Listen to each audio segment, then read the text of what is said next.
संजीव जी, राजस्थान अजमेर से। हाँ संजीव। राधे राधे महाराज जी। महाराज जी, जीवन में संतुष्टि और लालच पर कैसे विजय पाई जाए? ना संतुष्टि मिलती है, ना लालच कम हो रहा है। नाम जप। हाँ, नाम जप। जितना भगवान का नाम जप करोगे उतना हृदय पवित्र होगा। पवित्र हृदय जथा लाभ संतोष सदा काहू सो कछु न चाहोगो। जो संतोष है वही कामनाओं को शांत करता है। बिन संतोष न काम न साही, अछत काम सुख सपने नाही। जब तक संतोष नहीं आता तब तक लालच और कामना बढ़ती रहती है। लालच और कामना जब तक बढ़ती रहती है तो कितना भी कुछ भी हो वो अशांत रहता है। और अशांतस्य कुतः सुखम, जो अशांत है वो कभी सुखी नहीं हो सकता। इसलिए हमें कामनाओं पर शासन करने के लिए, लालच को रोकने के लिए, हृदय को शांत और आनंद करने के लिए हर समय भगवान का मधुर मधुर नाम जपते रहना चाहिए। हरि स्मृति सर्व विपद विमोक्षणम। भगवान की याद, भगवान का नाम जप समस्त दुख और विपत्तियों से बचा लेता है। इसलिए खूब नाम जप करो जिससे बुद्धि पवित्र हो, जिससे हृदय में संतोष, शांति और आनंद की उत्पत्ति हो। जब तक भजन नहीं होगा तब तक सुनने और सुनाने से लाभ नहीं मिलता, भजन करने से लाभ मिलता है। खूब नाम जप करो भगवान का। विशाल जी, गांधीधाम। राधे राधे। राधे राधे महाराज जी। महाराज जी, इंद्रियों से मुक्त होने के लिए क्या उसे जागृति के साथ भोगना सही है या उसे कंट्रोल करना सही है? क्या घी में आग डालने से आग बुझ जाएगी? हम आपसे प्रश्न करते हैं कि आग है और घी डालो उसमें तो क्या आग बुझ जाएगी क्या? और प्रज्वलित होगी।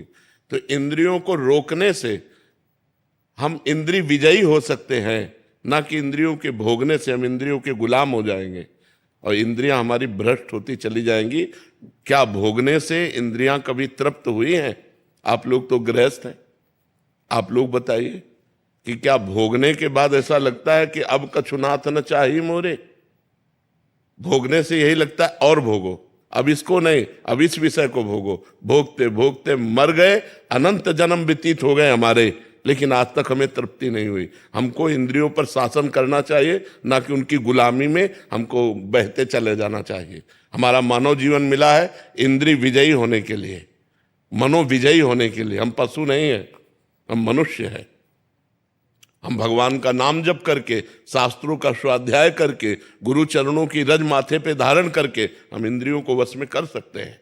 हम गंदी आदतों को छोड़ सकते हैं, हम अपने स्वरूप में स्थित हो सकते हैं, भगवत प्राप्ति कर सकते हैं। तो इसलिए इंद्रियों को भोगने से हानि ही हानि है और इंद्रियों को संयम में करने से लाभ ही लाभ है। चिराग जी। राधे राधे महाराज। राधे राधे महाराज जी। महाराज जी, आपने एक सत्संग में बोला था कि हमसे प्रेम करोगे तो आपकी परीक्षा लेंगे और श्री जी से प्रेम करेंगे तो आप पे प्यार बरसाएंगी। परंतु महाराज जी, हमारे लिए तो आप ही सब कुछ है, तो क्या अभी भी हमें परीक्षा देनी पड़ेगी? ऐसे तुम हमें मान रहे हो, हम तुम्हें मान रहे हैं, अलग बात है। और जब ये हो गया कि आप पीछे पड़ गए हो तब फिर देखा जाता है कि तुम हमें कितना प्यार करते हो। तुम्हें भरी सभा में अपमानित करके निकाल दिया गया, इसके बाद भी आपको ऐसे ही प्यार कर रहे हैं। आप कुछ भी करो प्रभु, आपके सिवा मेरा कोई नहीं है। हर तरह से उसको धिक्कारा गया, हटाया गया, हर तरह से उसको परास्त किया गया, बस उसके यही निकल रहा है, आपके सिवा हमारा कोई नहीं प्रभु, आप जैसा मनाए। क्रॉस कर गया। आप जो चाहते हैं उसके विपरीत हम आपसे आचरण करते हैं। इसके बाद भी आप कहा कि आप जो लीला मनावे सो करो प्रभु, ये तन, ये मन, ये प्राण सब आपका है, आप जैसा आदेश करें। जैसा वो बात फिर लगता है कि ये मेरा है। देहाभिमानी और प्रेम ये दोनों एक साथ नहीं रहते। देखो ना, हमारे भगवान सर्वलोक महेश्वर होकर प्रियाजू से विनय करते हैं, प्रियाजू के आगे हाथ जोड़े खड़े रहते हैं, क्योंकि वो राधा किशोरी से प्यार करते हैं तो हाथ जोड़े खड़े रहते हैं। सर्वलोक महेश्वर है, जिनकी भ्रकुटी विलास सृष्टि लय हुई, वो हमारी लाडली जी के सामने। वो तो मतलब ये तो प्रेम का तो प्रेम में क्या है, बिक जाना होता है। जिससे हम प्यार करते हैं उसके हाथ बिक गए। यहाँ लोक में प्रेम थोड़ी होता है, यहाँ तो काम वासना है, यहाँ प्रेम थोड़ी है। प्रेम तो वो चीज है कि हम आपसे प्यार करते हैं, अब आप हमें कटवा दें भी तो मैं आपसे ही प्यार करूंगा। आपके सुख के लिए मेरा जीवन है, आपके लिए मेरा जीवन है। लेकिन यहां ऐसा नहीं होता। प्यार का नाटक केवल वासनाओं की पूर्ति के लिए, प्यार तो भगवान से होता है। और जब अगर प्यार आपका शुद्ध है तो वहीं भगवान विराजमान है। जहां प्यार है, माता पिता से शुद्ध प्यार हो जाए, पत्नी से शुद्ध प्यार हो जाए, पति से शुद्ध प्यार हो जाए, तो भगवान की प्राप्ति हो जाए। प्रेम में बड़ी सामर्थ्य है। पति प्रेम में, मातृ प्रेम में, पितृ प्रेम में प्रेम करो। प्रेम कहाँ कौन करता है, कहाँ प्रेम करता है? यहां तो सब वासनाओं का खेल हो रहा है। तो ऐसे ही जैसे अपने लोग हैं तो अपने नहीं मानते कि मुझसे कोई प्यार करता है, केवल प्रभु प्यार करते हैं। अब आप जैसे प्यार करने लगे तो मुझे लगता है मेरा प्रभु इस रूप में प्यार कर रहा है, मेरा प्रभु इस रूप में प्यार कर रहा है। पर प्रभु ही प्यार कर रहा है, व्यक्ति नहीं। व्यक्ति का हमारे यहाँ कोई गुंजाइश नहीं। कोई व्यक्ति हमसे प्यार नहीं कर सकता। हमसे जो प्यार कर रहे हैं मेरे प्रभु प्यार कर रहे हैं। इन सब रूपों में प्रभु आए हैं, व्यक्ति नहीं आया। हमारी दृष्टि में व्यक्ति नहीं है, हमारे प्रभु ये स्त्री पुरुष रूप धारण करके आए हुए हैं। हमें दर्शन देकर, हमसे प्रश्न करके, उत्तर सुन करके कृतार्थ करने आए हैं। हमें हमको अपनी चर्चा में लगाने आए हैं। ये हम भाव रखते हैं। समझ पा रहे हैं आप? मधुबाला जी दिल्ली से। राधे राधे महाराज जी। महाराज जी, क्या यहाँ ट्विन फ्लेम जैसी कोई वर्ड, महाराज जी ट्विन फ्लेम वर्ड को ऐसे कहते हैं कि ऐसे लोग जो एक दूसरे को गहराई से जुड़े होते हैं और उनकी आत्मा एक दूसरे का दर्पण हो जाती है, ऐसा इनका कहना है। अगर होता है तो उसे पाने के लिए अपनी आज की लाइफ भूलकर या छोड़कर उसे कलयुग में नहीं, कलयुग में पाए जान जगत में सब जन कपटी कुटिल कलयुगी टंचु। यहां प्यार नहीं। ये तो एक प्राण और दो देही, जो आप कह रहे हो अंग्रेजी में, हमें अंग्रेजी तो आती नहीं, किसी का भी हो। एक प्राण, दो मन, दो तन, ये सब दिखाई दे रहे हैं, लेकिन एक प्राण, दोनों के प्राण एक हो चुके हैं। वो जो सोचा वो उसके मन में आ गया, वो जो सोचा वो उसके मन में आ गया। ऐसा प्रेम जगत में मुश्किल है। जगत में ऐसा प्रेम देखने में मुश्किल है। सबको अपने अपने मन की चाहिए। हमारे मन के अनुकूल चलो तो हम आपसे प्यार करते हैं, प्रतिकूल हो गए तो आपसे प्यार नहीं। ऐसा प्यार जगत में कहाँ है? ये तो भक्ति में है कि अपने गुरु से प्यार किया और अपना मन प्राण दे दिया, तो जो गुरु की सोच वही शिष्य की सोच हो गई, जो शिष्य की सोच वो गुरु के अंदर स्फुरित हो गई। ऐसा भक्ति में देखा गया, साधना में देखा गया, संसार में तो नहीं देखा गया ऐसा। जी अंकिता जी। महाराज जी, बचपन से ही मेरे में धैर्य की कमी रही है, लेकिन जब से महामंत्र और राधा नाम का जाप चालू किया है तब से शांति और धैर्य आने लगा है। फिर भी कभी कभी वृंदावन की जब याद आती है तब हृदय व्याकुल होता है। इसमें धैर्य की जरूरत नहीं, इसमें और रोना चाहिए, इसमें और विकल होना चाहिए। भगवान के लिए धैर्य नहीं धारण करना चाहिए कि कभी ना कभी तो मिल ही जाएंगे। नहीं, अभी मिलो, आज ही मिलो, और हम रोएं, हम विकल हो जाएं, हमारा धैर्य टूट जाए, यही उत्तम उन्नति है। परमार्थ की उन्नति है कि भगवान के मिलन के लिए, धाम के लिए हमारा धैर्य टूट जाए कि अब नहीं जिया जा रहा प्रभु, अब मिलो। अभी धैर्य है ना, खा पी रहे आराम से, दिनचर्या कट रही, ये धैर्य हमें ठीक नहीं लगता। हमें ऐसा धैर्य का बांध टूट जाए कि अब जिया नहीं जा रहा। जब देखो तब आंसू चल रहे हैं, प्रभु के लिए विकल है, प्रभु को पुकार रहा है, कब मिलोगे? आज का भी दिन गया, आज की भी रात गई, स्वप्न में भी नहीं आए, अब कैसे धैर्य रखूं? ऐसे ऐसे विकलता होनी चाहिए। सारंग नैनी जी। शेहरवंश महाराज जी। महाराज जी, अभी अगले महीने 10 जुलाई को गुरु पूर्णिमा है। आप कह रहे हैं कि गुरु पूर्णिमा पर गुरु पूजन का महत्व होता है। हम आपके शरणागत, आप अपनी उपासना पद्धति में रोज छवि सेवा, मानसी सेवा तो गुरु जी की करते ही हैं, पर गुरु पूर्णिमा के दिन या उन दिनों में क्या विशेष करना चाहिए? उनके गुरु जी के दर्शन करने चाहिए। यदि प्रगट में विराजमान हो तो गुरु जी के दर्शन करने चाहिए। गुरु जी के दर्शन मात्र ही सारी सेवा हो जाती है। अगर हमारे पास पत्र, पुष्प, फल जो भी हमारे पास है, उनके चरणों में जाके चढ़ाएं, उनके दर्शन करें, उनकी मंद मुस्कान, उनकी कृपा दृष्टि प्राप्त करें। पादुका और फोटो की तो रोज पूजा करते हैं, एक दिन साक्षात जाकर पूजन करने का सौभाग्य है गुरु पूर्णिमा को, तो अपने गुरुदेव के साक्षात दर्शन करने चाहिए और जो पत्र पुष्प उनके चरणों में समर्पित करना चाहिए और उनकी आज्ञा के अंतर्गत रहना चाहिए। यही गुरु पूजा है। सजल शर्मा जी, बेंगलोर से। राधे राधे लाड़ी। राधे राधे महाराज जी। महाराज जी, मैं एक विद्यार्थी हूँ जिसकी अभी अभी नौकरी लगी है। आपकी कृपा से राधा नाम तथा अच्छे आचरण करने की कोशिश कर रहा हूँ। गुरुदेव, मेरा प्रश्न है कि लौकिक उन्नति के लिए यदि विदेश में मुझे नौकरी मिले तो क्या मुझे जाना चाहिए? चले जाना चाहिए, चले जाना चाहिए। सबे भूमि गोपाल की आमे अटक कहा, सब भगवान की रचना है। अगर आवश्यकता पड़े तो चला जाना चाहिए, अपनी पढ़ाई लिखाई योग्यता बनानी चाहिए और अपने समाज की सेवा करनी चाहिए। जिस भी डिपार्टमेंट में हो, उस डिपार्टमेंट में हम विदेशों में जब हम भ्रमण करते हैं तो हमारा ज्ञान विकास को प्राप्त होता है। हमारा ज्ञान ऐसा नहीं व्यर्थ नहीं जाता, देश विदेश जाने वाले के ज्ञान का विकास होता है और उसी ज्ञान से हम अपने समाज की सेवा करें। मानो डॉक्टर है, मास्टर है, अच्छी क्वालिटी का अगर हमारे अंदर ज्ञान आ गया, अच्छी बातें हमारे अंदर आ गई, हम ग्रेजुएट हो गए, तो हम अपने समाज को सुधार सकते हैं। तो जानना चाहिए, हम कहते हैं जानना चाहिए, पर अपनी पद्धति से रहना चाहिए। पद्धति विदेशी नहीं अपनानी चाहिए, ज्ञान प्राप्त करना चाहिए। जड़ चेतन गुण दोष में विश्व कीन करतार, संत हंस गुण गाहे पे परिहरिवार विकार। गुण दोष सब जगह हैं, तो विदेशों के अवगुण नहीं लेने चाहिए। व्यभिचार, मांस, मदिरा, ये सब नहीं लेना चाहिए। हमको उनके गुण लेने चाहिए, उनकी योग्यताएं लेनी चाहिए और अपने देश में आकर उसका विकास करना चाहिए। अरे जी, आप कहते हैं संघ का प्रभाव होता है, पर वैसे संघ में रहने से वैसे दोस्त हैं, वैसी पद्धतियां हैं। जो रही उत्तम प्रकृति का कर सकत कुसंग, चंदन विष व्यापत नहीं लपटे रहत भुजंग। अगर हम उत्तम स्वभाव लेकर के जाएं तो हमको कोई फंसा नहीं सकता। हम अच्छे अच्छे सद्गुण लेकर के आ जाएं। जैसे बहुत ऐसे विकासशील बातें हैं जो हमको विदेशों से प्राप्त होती हैं। जैसे हमारे बहुत से ऐसे डॉक्टर हैं जो विदेशों में जा कर के अपने कला कौशल, अपने हस्त कौशल से बड़े प्रवीण बनते हैं। जैसे ऑपरेशन है, एक आदमी है कि वो उस तरह नहीं कर पाता और एक है विदेश से सीख के आया है तो उसमें बहुत प्रवीण हो चुका है। तो हमें लगता है जाना चाहिए, पढ़ाई लिखाई किसी भी विषय में विदेश जाना चाहिए, पर मांस, मदिरा और व्यभिचार, इन 3 दोषों से बचना चाहिए, क्योंकि विदेशों में इनकी भरमार है। प्रायः लोग नशा करते हैं, प्रायः लोग मांस खाते हैं, भोजन भी प्रायः मांस ही खाते हैं और व्यभिचार करते हैं। तो हम भारतीय हैं, हम अपनी संस्कृति को ना भूलें। हम कला कौशल सीखने के लिए कहीं भी चले जाएं, लेकिन अपनी पद्धति से रहें। जी, और एक बार जो गया फिर आता ही नहीं। अब ये बात तो हमें कम अच्छी लगती है।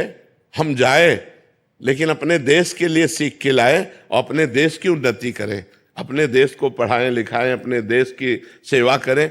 अब ऐसा नहीं कि वहाँ अच्छा पैसा मिल गया तो वहीं रहने लगे, ऐसा नहीं होना चाहिए। हमें लगता है कि हम भारतीय हैं तो हम जाएं कहीं भी, लेकिन अपने देश से प्यार करते हैं। जैसे हम अपनी माँ से प्यार करते हैं, ऐसे भारत माता से हम प्यार करते हैं। हमें अपने ही देश में आना चाहिए और अपने देश का विकास करना चाहिए। अपनी संस्कृति को वहां पे फैला सकते हैं। इतना पावर हृदय में हो जाए तो बहुत बढ़िया बात है क्योंकि उनकी संस्कृति हमारे अंदर ना जाए, हमारी संस्कृति उनके अंदर चली जाए, तब तो बहुत बड़े पावर की बात है। देखो, ये जो boyfriend girlfriend live in relation ये सब चल रहा है ना, ये उन्हीं की संस्कृति, हमारी संस्कृति नहीं। ये हमारे सनातन धर्म की संस्कृति नहीं। अब जो गंदगी फैल रही समाज में, आप इससे खुद अनुभव कर सकती हैं कि जैसे एक बच्ची है, एक बॉयफ्रेंड बनाया और महीना भर के बाद ब्रेकअप, फिर दूसरा बॉयफ्रेंड। इसे चरित्रहीनता कहते हैं। ये कभी एक पति की नहीं रह सकती और ऐसे लड़के कभी एक पत्नी पर अपना भाव नहीं रख सकते। तो हमारा तो बिगड़ गया, हमारा सनातन धर्म गया, हमारी गृहस्थी चौपट हो गई। अच्छा, विदेश में ऐसा नहीं है। आज तुम उनके साथ जाओ, कल उनके साथ जाओ, कोई फर्क नहीं पड़ता है। और आजकल मन यही चाहता है कि हमारे ऊपर कोई बंधन ना हो, हम जब जिससे मिलना चाहे मिल ले। ये हमारे देश की पद्धति है नहीं। हमारे देश की पद्धति है, जिस पुरुष को एक बार अपना लिया आजीवन निर्वाह किया, जिस स्त्री को एक बार स्वीकार कर लिया आजीवन उसे अपना हृदय बना करके निर्वाह किया। ये हमारे भारत की पद्धति है। तो ये जो विदेशी पद्धतियां हैं, ये हमारे देश में बड़ा कूड़ा करकट फैला रही हैं, ये बड़ी गंदगी फैल रही बच्चों में। वो नई आधुनिकता में नशा, व्यभिचार, इसी में फंसते चले जा रहे हैं। तभी हिंसा, चोरी और ये सब बढ़ रहा है, व्यभिचार बढ़ रहा है। मोहित खंडेलवाल जी, बेंगलोर से। श्री हरिवंश महाराज जी। महाराज जी, आपने कई बार सत्संग में कहा है कि ठाकुर जी को दूसरिया पसंद नहीं है। महाराज जी, यहाँ दूसरिया से क्या तात्पर्य है? अलग अलग रूपों का है या नहीं, भगवान को दूसरिया छोड़कर का किसी और का? तात्पर्य है जननी जनक बंधु सुतदारा, तन धन धाम सुहृद परिवारा, सबकी ममता ताग बटोरी, मम पद मन ही बांध बरडोरी। जो हमारा मोह फैला हुआ है वो समेट करके अनुराग रूप से भगवान के चरणों में लग जाए। जैसे मीरा जी कहते हैं, मेरे तो गिरधर गोपाल दूसरो न कोई। बस एक हृदय में भगवान के प्रति अनन्य भाव आ जाए। पत्नी में भगवान, माँ में भगवान, पुत्र में भगवान, जगत में भगवान, सर्वत्र भगवान। यह है दूसरिया न कोई, दूसरा कोई नहीं। दूसरा अगर कोई कि हमारी पत्नी प्रिय है तो फिर भगवान से अभी प्यार नहीं होगा।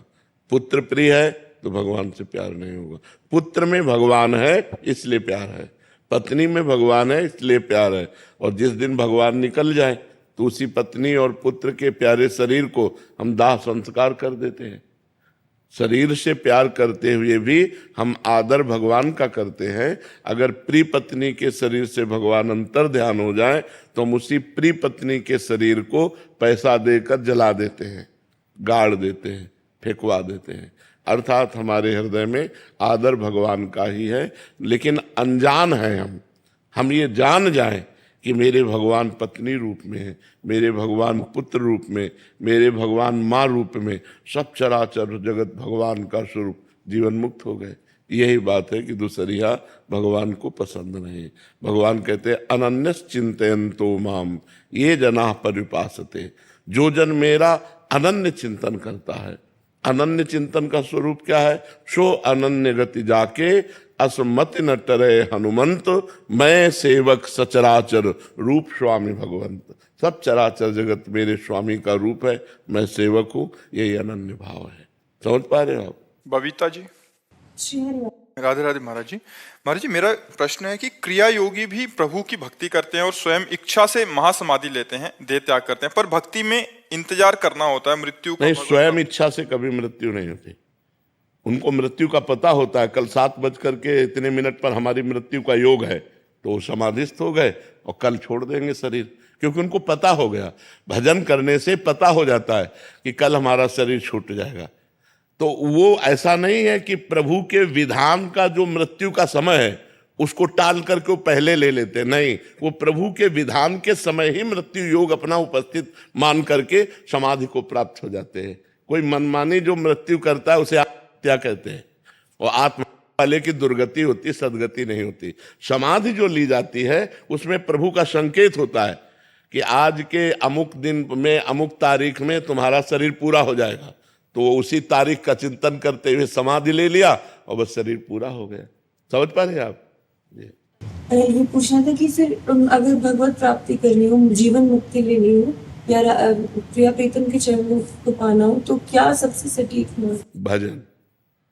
हर समय देवर्षि नारद जी कहते हैं, तदर्पिता अखिलाचारिता तद्विस्मरणेन परम व्याकुलतेति।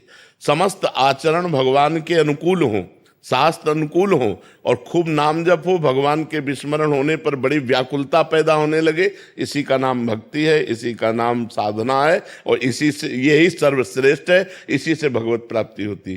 पूरी गीता सुनने के बाद अर्जुन जी को क्या प्राप्त हुआ? अर्जुन जी स्वयं कह रहे हैं, नष्टो मोहा स्मृतिर लब्धा त्वत्प्रसादान में अच्युता। मेरा मोह नष्ट हो गया और मुझे भगवत स्मृति प्राप्त हो गई। ये खास बात है। हर समय भगवान की स्मृति में डूबे रहने वाला सब, चाहे वो ज्ञान मार्ग का साधक हो, चाहे वो भक्ति मार्ग का साधक हो, चाहे कर्म मार्ग का साधक हो, सबका मतलब है, जैसे योगी जन भगवान को परमात्मा कहते हैं, ज्ञानी जन ब्रह्म कहते हैं, भक्त जन भगवान कहते हैं, प्रेमी जन लाड़िले कहते हैं तो वही। जब तक उनका अखंड चिंतन नहीं होगा तब तक उनकी प्राप्ति नहीं होगी। क्यों? क्योंकि संसार का चिंतन छूटना ही साधना है। संसार का चिंतन छूट जाए और भगवान के चिंतन में तन्मय, यही सिद्धावस्था है। इसी के लिए प्रयास किया जाता है। महेश जी अहमदाबाद से। महाराज जी, जिस धन को कमाने के लिए मनुष्य इतने कष्ट एवं समय लगाता है, वही धन अंत में उसे अपनों से अलग करता है। महाराज जी, ऐसा क्यों? क्योंकि माया का एक कपट रूप है। इसी में तो सब पागल है। बैंक बैलेंस हो जाए, धनी बन जाऊं, और जब आपके पास धन हो जाएगा तो आप धनी नहीं, निर्धन हो जाएंगे। क्योंकि आपकी जब श्वासें छूटेंगी तो आपके साथ 25 पैसे चलेंगे क्या, 1 रुपया चलेगा क्या? तो आप निर्धन हो गए। पूरा जीवन श्वासें लगा दी जिस धन के कमाने में, अंत समय जब शरीर छूटा तो आपके साथ कुछ नहीं गया। अगर राम राम जपते, राधा राधा जपते, कृष्ण कृष्ण जपते, तो ये भी धन सार्थक हो जाता, वो भी सार्थक हो जाता। तो धन्य वो हैं जिनके रुपए से संत सेवा हो रही, गौ सेवा हो रही, समाज सेवा हो रही, और भजन कर रहे हैं और धर्म से चल रहे हैं, तो उनका ये जीवन भी धन्य और परलोक भी धन्य हो जाता है। और जहां धन होता है वहां कई प्रकार के छल कपट भी होते हैं। आपको पास पैसा है तो आपका लड़का ही आपको मार सकता है। भाई ने भाई की हत्या कर दी, पत्नी ने पति की हत्या कर दी, पति ने पत्नी की हत्या कर दी। कहीं काम लोभ और कहीं धन लोभ, यही कारण मिलेंगे आपको हिंसा के। स्त्री, रुपया और जमीन, संपत्ति आदि, यही हैं जिनके कारण ये सब हत्याएं होती हैं। हाँ, वही जर जोरू जवेल, यही हैं जिनके कारण सब ये होता है। तो ये मायाकृत है, इसलिए शांति इससे प्राप्त होने वाली नहीं, इससे बिलगाव ही होता है, छल कपट ही होता है, और भगवान से भी बिलगाव हो जाता है। जो हम गरीबी से जीवन धर्म पूर्वक व्यतीत करें तो भगवान से प्यार हो जाए, और जब अमीरी की तरफ बढ़ते हैं तो शराब की बोतल से, मांस से, विचार से, गंदी आदतों से प्यार होता है और दुर्गति को प्राप्त होता है। विजेंद्र जी चंडीगढ़ से।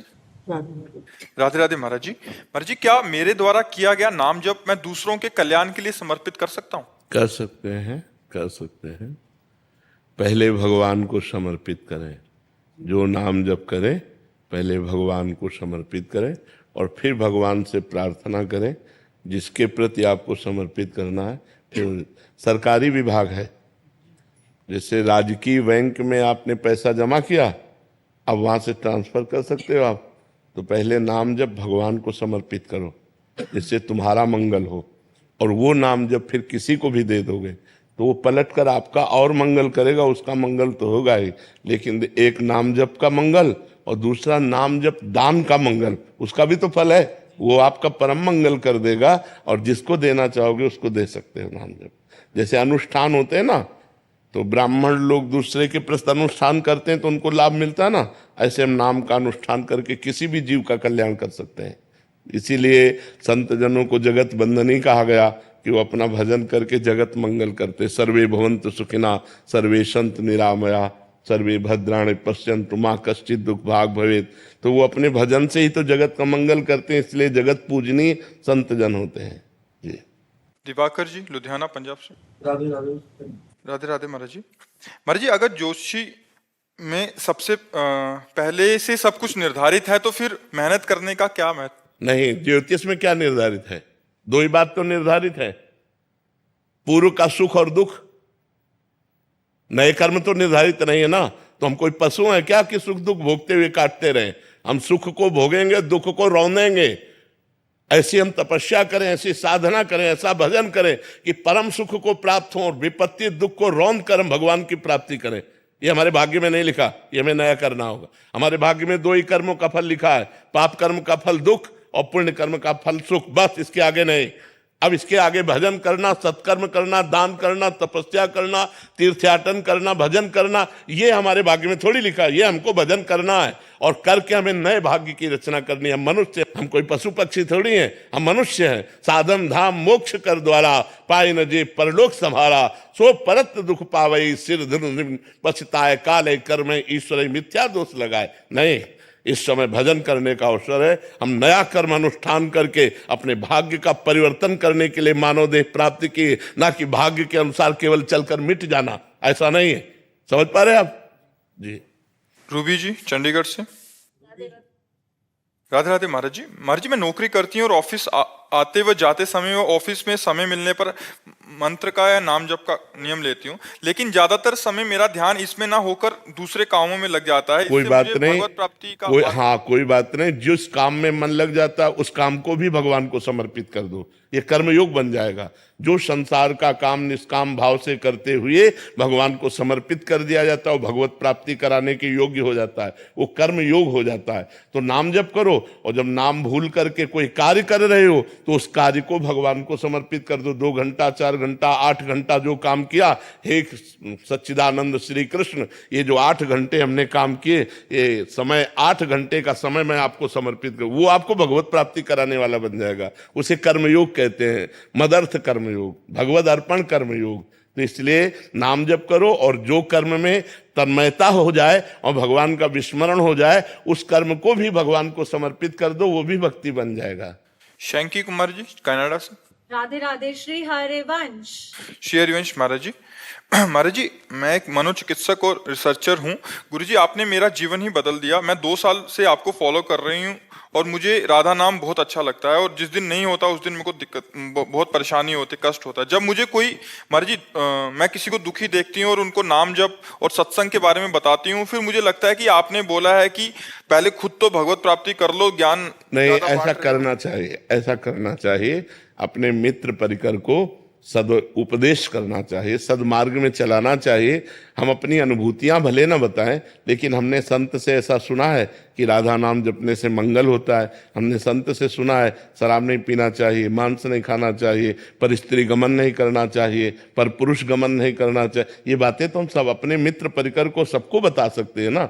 अपनी अनुभूतियों को बताने के लिए मना किया गया है कि परमार्थ में अपनी अनुभूतियों को तब तक छुपाए जब तक भगवत प्राप्त ना हो जाए। लेकिन हम जो सत्संग में सुना, वो दूसरों को सुना सकते हैं ना, हम वो दूसरों से चर्चा कर सकते हैं ना, जिससे दूसरा भी लाभ ले सके भगवान नाम का, उसका भी परम मंगल हो सके। तो इसमें निषेध नहीं। कभी कभी अहंकार सा हो जाता है, वो अहंकार भी भगवान के चरणों में समर्पित कर दो।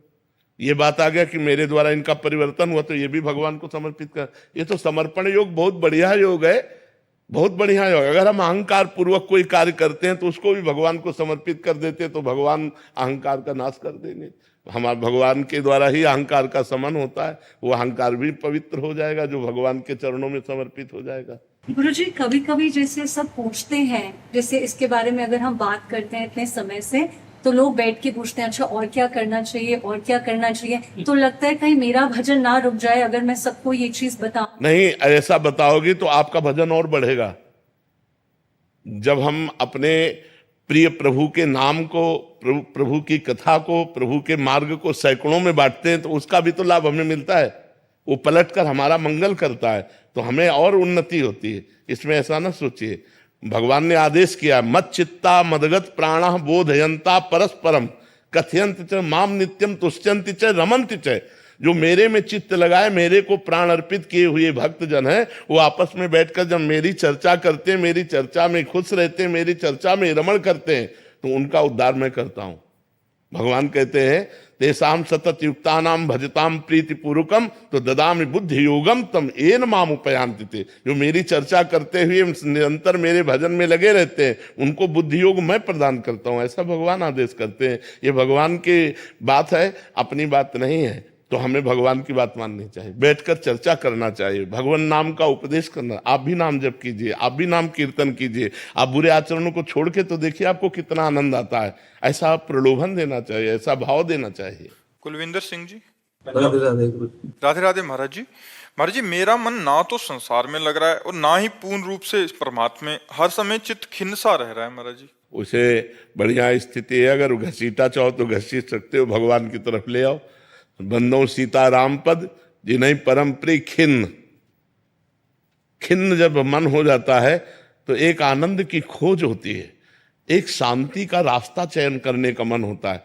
तो संसार की तरफ मत जाना, भगवान की तरफ बढ़ो, तो यही खिन्नता तुम्हारा सहयोग कर देगी भगवत प्राप्ति के लिए। खूब उत्साहित हो जाओ नाम जप करने के लिए। खिन्नता बहुत अच्छी चीज है, ये बहुत अच्छी चीज है, ये तुम्हें संसार में फंसने नहीं देगी। परमार्थ में भी अभी कुछ समझ नहीं आ रहा, लेकिन परमार्थ में थोड़ा प्रयास करो, नाम जप करो।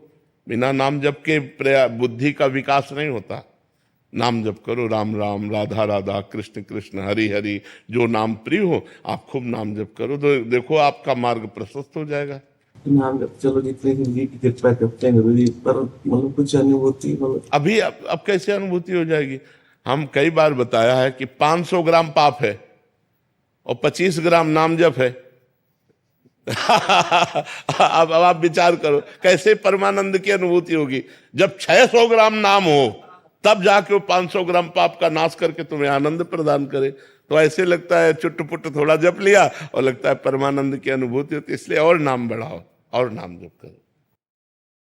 प्रेक्षा शर्मा जी हाथरस। श्री हरिवंश। श्री हरिवंश महाराज जी ये बुद्धि इतनी पतित है कि ये जानते हुए भी किसी संत की पहचान हम उनके बाहरी व्यवहार से नहीं कर सकते, फिर भी ये मन कभी कभी संतों को देखकर कोई गलत दूरदर्शन कर लेता है, जिसको हम श्री जी की प्रेरणा ये कहकर काटते हैं कि ये मन श्री जी को समर्पित है, इसलिए इसके विचार भी मेरे नहीं है और उसे गलत बात का चिंतन नहीं होने देना। लेकिन हम ये कहते हैं संतों में क्या दोष दर्शन दिखाई दे सकता है? महाराज जी कुछ भी आता है दिमाग में कि ये क्या साधन है या कुछ भी, मतलब कोई मतलब भी नहीं है उस बात। हाँ तो फिर बावरा मन है, बातुल भूत विवश मतवारे, ते नहीं बोले वचन विचारे।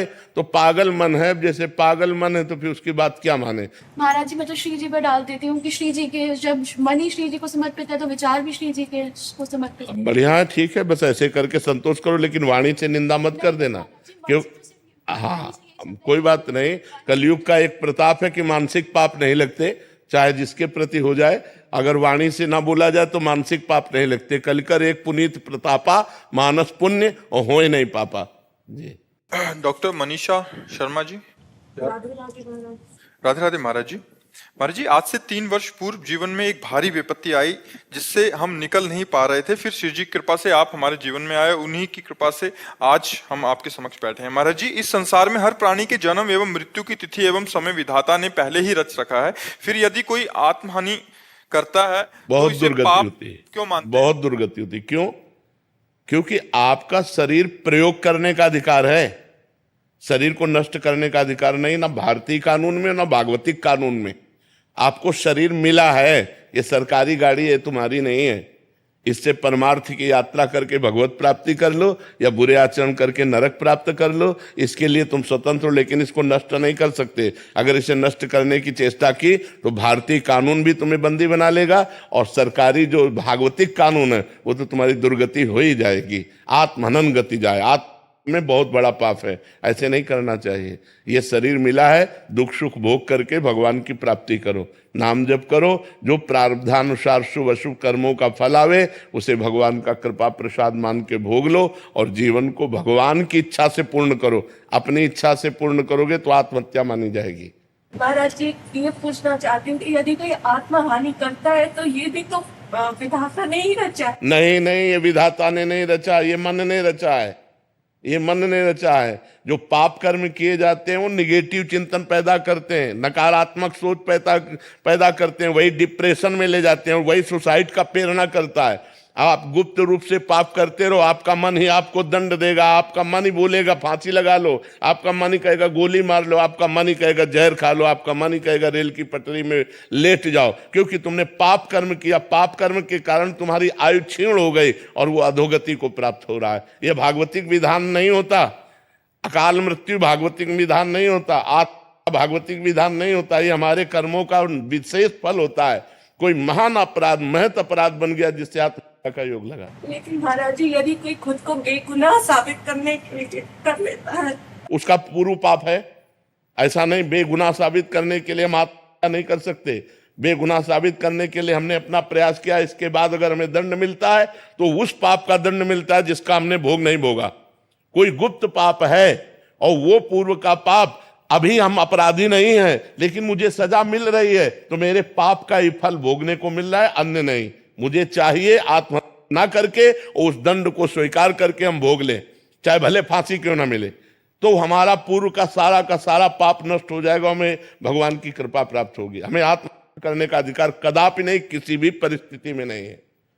शास्त्र ऐसी आज्ञा नहीं करते, नहीं, कदापि नहीं। अगर आप निर्दोष हैं और फिर आपको सजा मिलती है, आपको दंड मिलता है, तो आपके उस पाप का फल है जो कोई पाप नहीं जानता।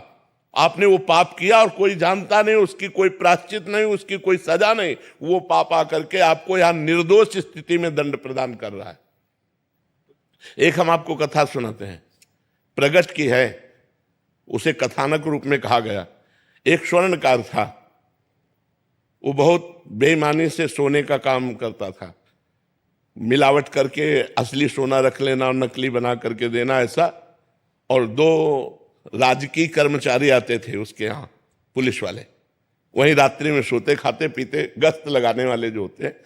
धीरे धीरे मित्रता हुई और धीरे धीरे सारी पोल हो जाएंगे स्वर्णकार की, और सब पता चलने लगा कि इतनी संपत्ति इसके पास है।